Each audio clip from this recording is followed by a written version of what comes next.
நம்ம தேசத்துடைய நம்ம வேதங்கள் உபநிஷதங்கள் சம்பந்தப்பட்ட எல்லா விஷயங்களும் கூட அந்த நூல்கள்லாம் மூல நூல்கள்லாம் காஷ்மீரில் தான் இருந்தது. ஆதிசங்கரர் காஷ்மீருக்கு போகிறார். காஷ்மீர் போனவர் அது வரைக்கும் அவர் வந்து சிவனை மாத்திரம் தான் வழிபடுவார். அங்கே அம்பாளே வந்து அவருக்கு முன்னால் வந்து ஒரு காஷ்மீரத்து பெண் புள்ள வந்து 17 நாள் வாதம் புரிகிறாங்க. வாதம் புரிஞ்ச பிறகு ஆதிசங்கரர் வந்து அதில் தோற்று போகிறார், வாதத்தை தோற்று போகிறார். அதுக்கப்புறம் அருள் கொடுத்த பிறகு தான் அம்பாளுடைய வழிபாடு அவர் ஆரம்பிக்கிறார். 7th century 8th century ஏடியில் தான் அது ரெக்கார்டாக இருக்குது ஃபுல்லாக. எந்தெந்த ராஜாக்கள் வந்து ஆட்சி செய்தாங்கிற வரலாற்றை 75 அரசர்களுடைய வரலாறு கொடுக்குறாரு. இந்த பீரியட்லேருந்து இந்த பீரியட் வரைக்கும் ஆட்சி பண்ணாங்க. அவங்க காலத்தில் நடந்த ரிஃபார்ம்ஸ் எல்லாம் இருக்குது. இவர் வந்து இந்த குளத்தை வெட்டினார், இங்கே இதெல்லாம் பண்ணார், அப்படிலாம் இருக்குது. பல விஷயங்கள்லாம் சொல்லியிருக்காரு. அப்படி ஒரு நீண்ட வரலாறு கூடியதுக்கு வந்து ஆர்எஸ்எஸ் உடைய பங்களிப்பை நம்ம கவனத்தில் எடுத்துக்கணும்.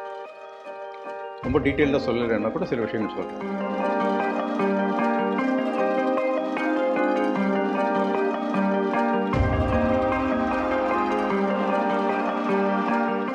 இப்போ பல சமஸ்தானங்களை ரொம்ப ஈஸியாக பட்டேல் அவர்கள் இணைச்சிடுறாரு.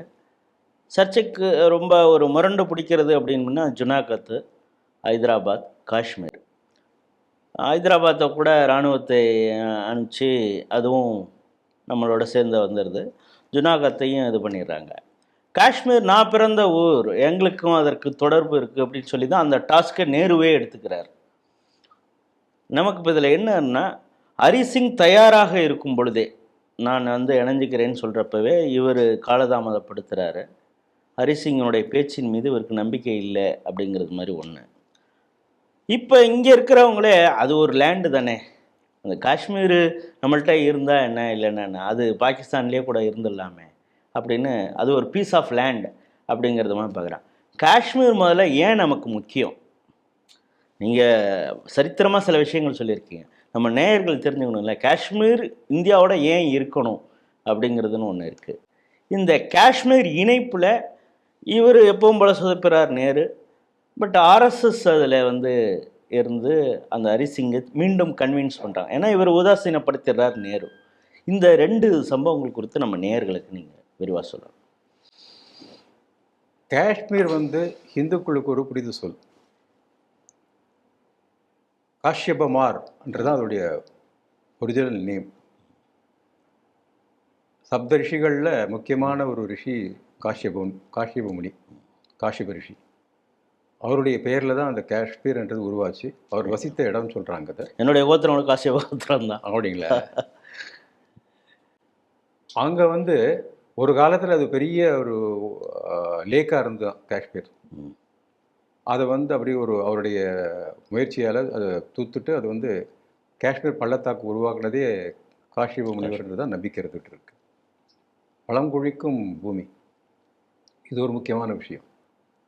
2வது முக்கியமான விஷயம் என்னென்னா, நம்ம தேசத்துடைய நம்ம வேதங்கள் உபநிஷதங்கள் சம்பந்தப்பட்ட எல்லா விஷயங்களும் கூட அந்த நூல்கள்லாம் மூல நூல்கள்லாம் காஷ்மீரில் தான் இருந்தது. ஆதிசங்கரர் காஷ்மீருக்கு போகிறார்.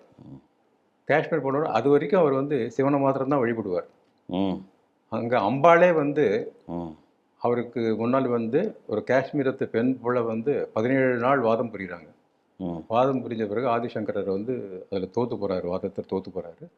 அதுக்கப்புறம் அருள் கொடுத்த பிறகு தான் அம்பாளுடைய வழிபாடு அவர் ஆரம்பிக்கிறார். அப்போ தான் அங்கே கோபத்ரி குன்றுன்னு இருக்குது. இப்போ அதுக்கு வந்து சக்கராச்சாரியா ஹில்ஸ்ன்னு பேர்.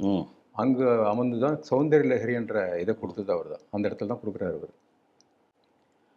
அங்கே சரஸ்வதி, வாக்தேவி, சாரதா, இந்த அம்பாள்லாம் சேர்ந்த ஒரு அம்சமாக வந்து சாரதா தேவின்னு ஒரு கோயிலே இருக்குது. துரதிருஷ்டவசமாக இன்றைக்கி ஆக்கிரமிப்பு காஷ்மீர் அந்த கோயில் இருக்குது, சிதறமான நிலையில் இருக்குது. அங்கேருந்து சந்தனத்தால் ஆன அம்பாள் சாரதா தேவியை கொண்டு வந்து ஸ்ருங்கேரி மடத்தில் அவர் பிரதிஷ்டப்பட்டார். பின்னால் வந்து தங்க விக்கிரகங்கள் தான் பின்னால் வந்தது தான். அவர் ஆரம்பத்தில் அந்த சந்தனத்தால் ஆன அந்த விக்கிரகத்தை கொண்டு வந்து இங்கே பிரதிஷ்டை பண்ணுறாரு. அப்படிப்பட்ட முக்கியமான வரலாறு கொண்ட இடம் அது.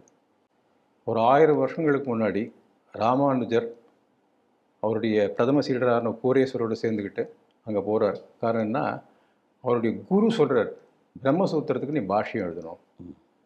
இதுக்கு மூல நூல்கள்லாம் காஷ்மீரில் இருக்கதான் கேள்விப்பட்டிருக்கேன்.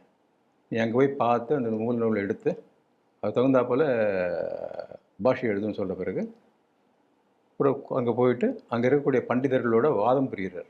வாதம் புரிஞ்சு அங்கே அரசரை கன்வின்ஸ் பண்ணி அந்த நூல் எடுத்துகிட்டு வராரு. இது தொடர்பாக வேறு சில விஷயங்கள் இருக்குது, அது நேரம் போயிட்டே இருந்தாலும் சொல்லலை. அப்படி வந்தது ஒரு காலகட்டம் வரைக்கும். அது முழுக்க முழுக்க முழுக்க வந்து நம்ம வேத நூல்கள், உபனிஷத்து சம்மந்தப்பட்ட நூல்கள்லாம் இருந்த இடம் அது. ஒரு கருவூலம், அது பொக்கிஷம். அது அப்படிப்பட்ட ரீதியில் அது முக்கியமான இடமா அது மாறுது. நான் இப்போ அதை வந்து ஏதோ முஸ்லீம் டாமினேட்டட் டெமோகிராஃபிக்கு இதாக ஆயிருக்கு அப்படின்னு எல்லோரும் நினைக்கிறாங்க. அது இந்துக்களுக்கான பூமி. இந்துக்களுக்கான பூமி அது. அங்கே வந்து கல்ஹனா அப்படின்னு சொல்லிட்டு ஒரு சரித்திர ஆசிரியர், நம்ம இந்திய சரித்திர ஆசிரியர்களே மிக முக்கியமானவர் அவர். ராஜதரங்கிணி என்ற இதை எழுதுனது அவர். அதை பற்றி ஆராய்ச்சி எல்லாம் பண்ணி 1958 வந்து அதை கேட்டகரைஸ் பண்ணி எல்லாம் பண்ணாங்க. அதில் காஷ்மீர்லேயே இருக்கக்கூடிய சில பேராசிரியர்கள்லாம் பண்ணாங்க. கல்ஹனா ரொம்ப ஆத்தென்டிக்கான சரித்திர ஆசிரியர்களோட வெஸ்டர்ன் ஹிஸ்டோரியன்ஸ் கூட ஒத்துக்கிறாங்க. அவங்க இப்போ மேற்கத்திய சரித்திர ஆசிரியர்கள் அந்த வெள்ளக்காரன் ஒத்துக்கிட்டு எல்லாம் சரியாக சொல்கிறாங்க. சில முஸ்லீம் சரித்திர ஆசிரியர்கள் கூட ஒத்துக்கிட்டு இருக்காங்க. அந்த ரீதியில் அந்த வரலாறு ஆத்தென்டிக்கான வரலாறு ஆகுது. கிட்டத்தட்ட 1300 வருஷங்கள் ஆகுது அது காஷ்மீரத்தோட வரலாறு ஆரம்பிக்குது. அந்த துவாபர யுகத்தை தொட்டா போல் அந்த காலகட்டத்திலேயே அது ஆரம்பிச்சிடுது.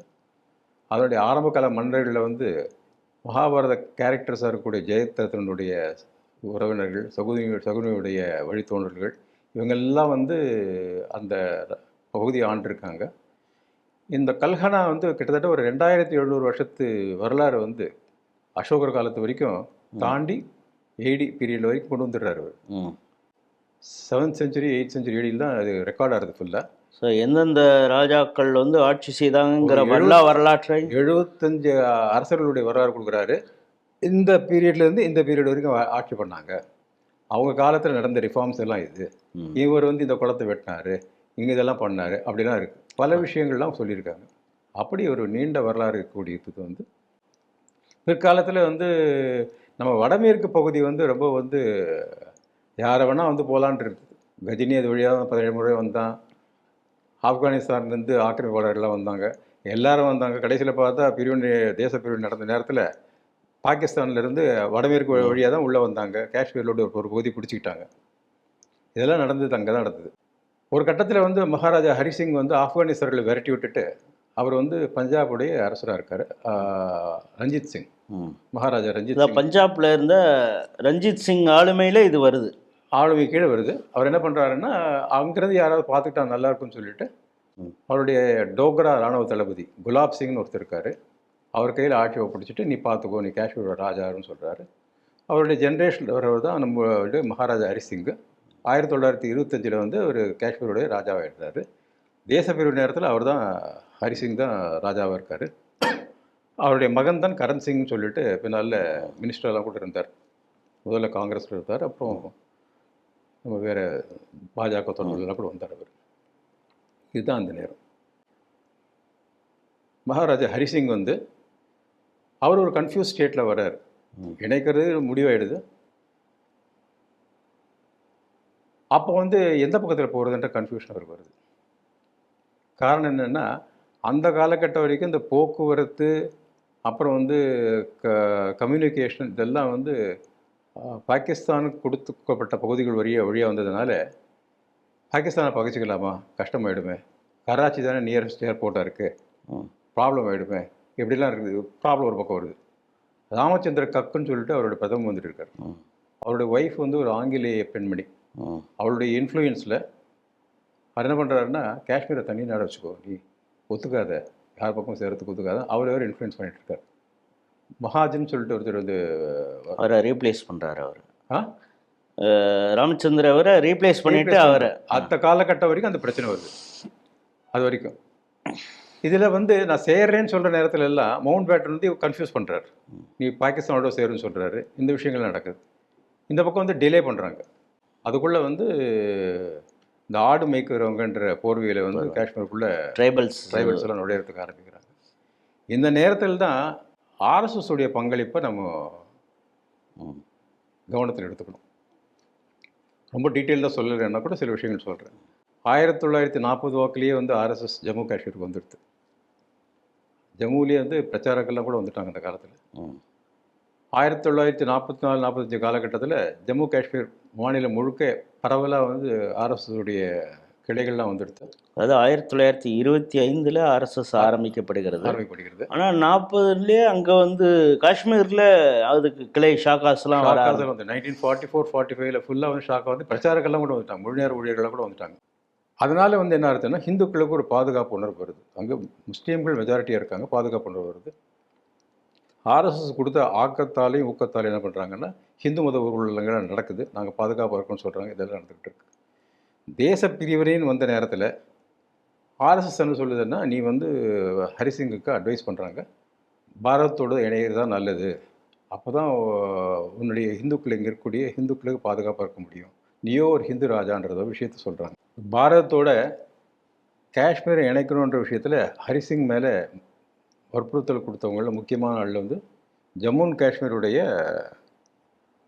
ஆர்எஸ்எஸ் சங்கச்சாலக்காக இருந்த பிரேம்நாத் டோக்ரான்றவர் இம்பார்ட்டண்ட்டு. இவர் பின்னால் வந்து அங்கே ஒரு கட்சி கூட ஆரம்பிக்கிறாரு. கட்சி ஆரம்பித்து அது வந்து ஜம்மு பகுதி மக்களுக்கு பாதுகாப்பு இருக்குன்ற மாதிரியாருது. அவருடைய முயற்சியால் ஜம்முவில் வந்து அந்த கட்சி ஸ்ட்ராங்காக இருக்குது. பிரஜா பரிஷத்துன்னு பேர் அந்த அமைப்புக்கு. ஸ்ரீநகர் பகுதியில் ஷேக் அப்துல்லாவுடைய அந்த தேசிய மாநாடு கட்சி ஸ்ட்ராங்காக இருக்குது. அவர் சம்மந்தப்பட்ட விஷயங்கள் பல விஷயங்கள் இருக்குது, அதுக்குள்ளே நம்ம போகலை. இப்போ அந்த ஒரு இடைமறிக்கிறதுக்காக என்ன அதோட சேர்ந்து வர்றதுனால நீங்கள் ஆரம்பிச்சிட்டிங்க ஷேக் அப்துல்லா அப்படிங்கிறது. ஆமாம். இப்போ காஷ்மீர் இந்தியாவோடு இணைக்கணும் அப்படிங்கிற ஹரிசிங் அந்த இன்ட்ரெஸ்ட் காட்டும் பொழுது நீங்கள் சொன்னீங்க அந்த ராமச்சந்திர கர்க் அவர் வந்து பாகிஸ்தானோட தான் சேரணும்னு அவர் அழுத்தம் கொடுக்குறாரு, அவரை ரீப்ளேஸ் பண்ணுறாரு, மகாஜன்கிறவர் வராரு. ஆனால் அதற்கு முதல்ல நீ ஷேக் அப்துல்லாவை கொண்டு வான்னு நேரு நிர்பந்தித்தாருங்கிற ஒரு செய்தி. ஆமாம் ஆமாம், அது ஒரு செய்தி இருக்குது. ஷேக் அப்துல்லாவை கொண்டு வந்தால் தான் நான் இணைப்பிக்க சம்மந்தப்படுவேன்ற ஒரு கண்டிஷன், ஒரு கண்டிஷனை நேரு சொல்கிறார். நீங்கள் ஷேக் அப்துல்லாவை வந்து அவரோட அஜெண்டாவில், நேருடைய அஜெண்டாவில் இது முக்கியமான அஜெண்டா, ஷேக் அப்துல்லாவை பிரதமராக கொண்டு வா, அப்போ தான் நான் வந்து காஷ்மீர் இணைப்பேன்னு சொல்லிட்டு. இது ரொம்ப தமாஷான விஷயம் என்னென்னா, ஒரு இடம் வந்து நம்மளோட இணையதுன்னா கண்டிஷன் யார் போடுவாங்க? இணையரவன் தான் போடுவான். இணையரவன் தான் போடுவான். கண்டிஷன் வந்து இவருக்கு ஷேக் அப்துல்லா கொண்டு வரணும், அது ஒரு அஜெண்டா வச்சுட்ருக்காரு, இன்னும் முக்கியமான அஜெண்டா. அப்போ என்ன பண்ணுறாருன்னா, ஷேக் அப்துல்லாவை பிரதமராக கொண்டு வந்தேன்னா நான் எனக்கு சம்மதிக்கிறேன்னு சொல்கிறார்.